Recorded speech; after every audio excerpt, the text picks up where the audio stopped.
Welcome to we learn में आपका स्वागत है। Subject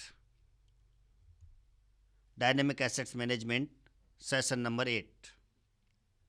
topic covered in this session: risk management, who uses risk management, how is risk management used, the risk management process, risk management in customs, how do you use it in customs, who does the risk assessment, sources of information for risk assessment, evaluate the risk,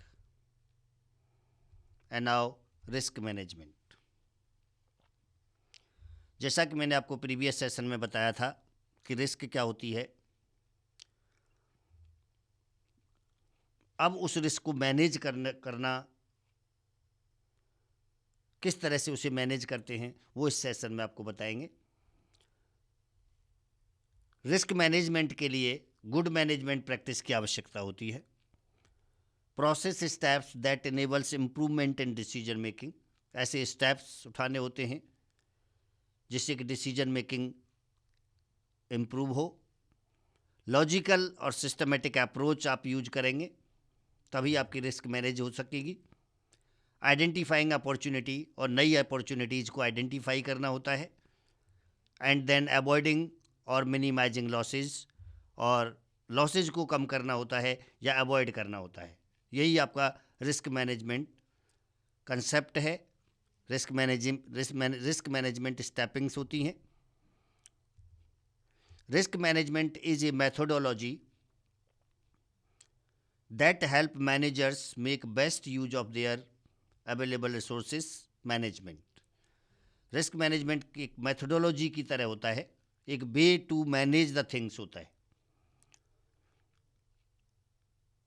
it is a methodology that help managers make best use of identifying, analysing, treating and monitoring the risk involved in any activity और process thereof। Now who uses risk management, risk management किसके लिए important है, कौन use करता है इसे। Risk management practices are widely used in public and private sectors, covering a wide range of activities और operations. These activities include finance and investment, जहाँ पर फाइनेंस एंड इन्वेस्टमेंट के ऑर्गेनाइजेशंस होते हैं, जहाँ जो इन्वेस्टमेंट करते हैं, फंडिंग करते हैं, डिपॉजिट्स करते हैं, like banking industry, leasing section, UTI, इस तरह के की जो संस्थाएं हैं वो जो है रिस्क मैनेजमेंट करती हैं। Next is insurance. Insurance means insurance company, किसी भी टाइप का इंश्योरेंस कंपनी जो होती हैं, चाहे आपका लाइफ इंश्योरेंस सेक्टर हो, मैरिन इंश्योरेंस सेक्टर हो, फायर इंश्योरेंस सेक्टर हो,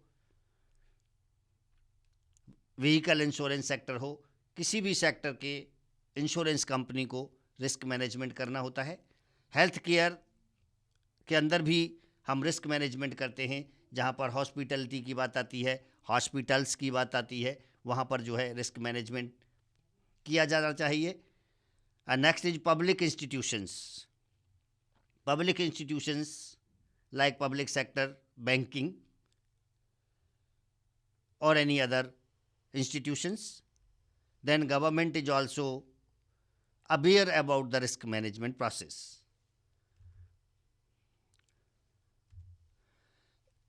रिस्क मैनेजमेंट किस तरह का होना चाहिए? Who uses risk management? Effective risk management is a recognised and valued skill.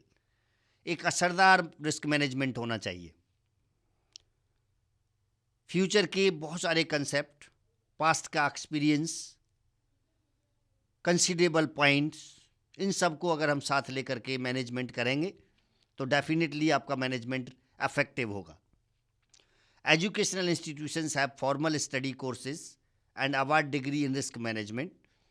और ये रिस्क मैनेजमेंट बहुत सारे इंस्टीट्यूशंस एजुकेशन के ऊपर खुले हुए हैं जो रिस्क मैनेजमेंट करना स्टूडेंट को बताते हैं कि किस तरह से रिस्क को मैनेज किया जाता है, किस तरह से रिस्क को आइडेंटिफाई किया जाता है, किस तरह से उसको वेव किया जाता है, किस तरह से उसका ट्रांसफ़र होता है, ये सब चीज़ें सिखाई जाती हैं।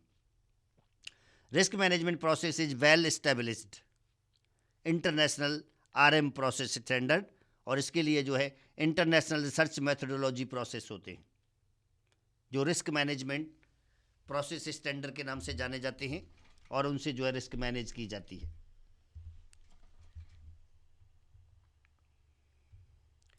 अब रिस्क कैसे मैनेज की जाए, एक बड़ा क्वेश्चन सामने आता है कि रिस्क के बारे में भी हमने जान लिया, रिस्क को मैनेज करना कौन किस किस के लिए रिस्क मैनेज करना चाहिए, कौन से इंपॉर्टेंट ऑर्गेनाइजेशंस होते हैं जो रिस्क मैनेजमेंट मैनेज करना चाहते हैं, उसके बाद कैसे किया जाए, that is a very important question.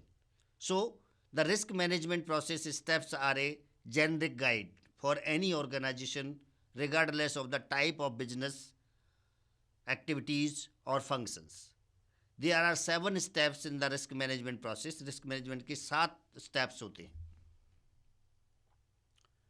7 step से अगर हम चलते हैं स्टेप वाइज, तो आपकी रिस्क मैनेज हो सकती है।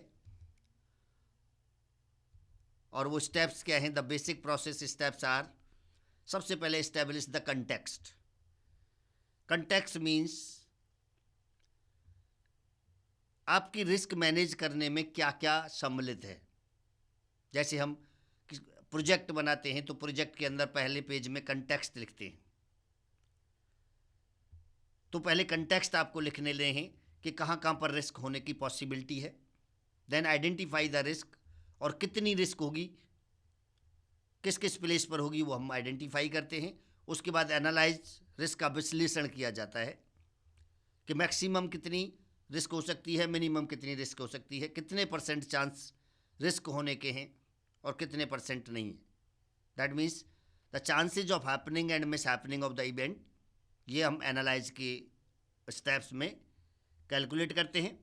उसके बाद एवेल्यूएट द रिस्क, और फिर रिस्क का एवेल्यूएशन किया जाता है 4th स्टेप में। एंड 5th स्टेप में ट्रीटमेंट और ट्रीट द रिस्क, कि उसको किस तरह से ट्रीट किया जाना चाहिए। Then risk is dynamic and subject to constant change, so the process include continuing. ये प्रोसेस जो है कंटिन्यूइंग चलता रहता है। अब 5 स्टेप के अलावा आपके 2 स्टेप यहाँ पर दिए गए हैं, जैसे monitoring and review. Monitor risk को कंटिन्यू करना होता है। अगर आप कंटिन्यू मॉनिटर नहीं करेंगे तो रिस्क को वेव कर पाना, रिस्क को एलिमिनेट कर पाना मुश्किल होगा। एंड रिव्यू, और जितना प्रोसेस था उसको आपको रिव्यू करना है। And last is communication and consultation, ये हमारा 7th स्टेप होता है, जिसमें हम रिस्क को कम्युनिकेट करते हैं with the decision makers, with the superiors, and taken the consultancy from the expert.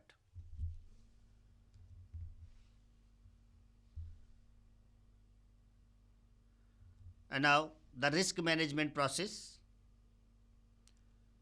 पहला step, establish the context. The strategic and organizational context in which risk management will take place. For example, the nature of your business, the risk inherent in your business.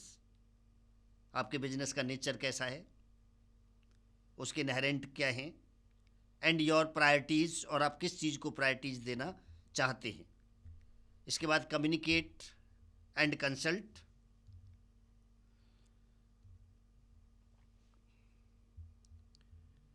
Then second step, identifying the risk, defining types of risk, for instance यानी various kinds of risk like counter party risk, interest rate risk, business risk, market risk, exchange rate risk, whatever the risk, वो आपको define करना है। Then strategic risk to the goal and objectives of the organisation, identifying the stakeholders, that is who is involved और affected by the risk committed, कि किन लोगों के ऊपर प्रभाव पड़ेगा अगर रिस्क हो जाती है तो इस चीज़ को आइडेंटिफाई करना है। Then past events and future development, और हमें पास्ट इवेंट से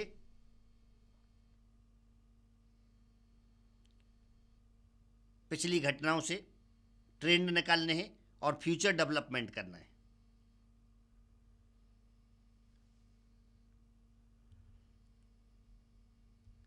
Then analyze the risk. How likely is the risk event to happen? Calculate the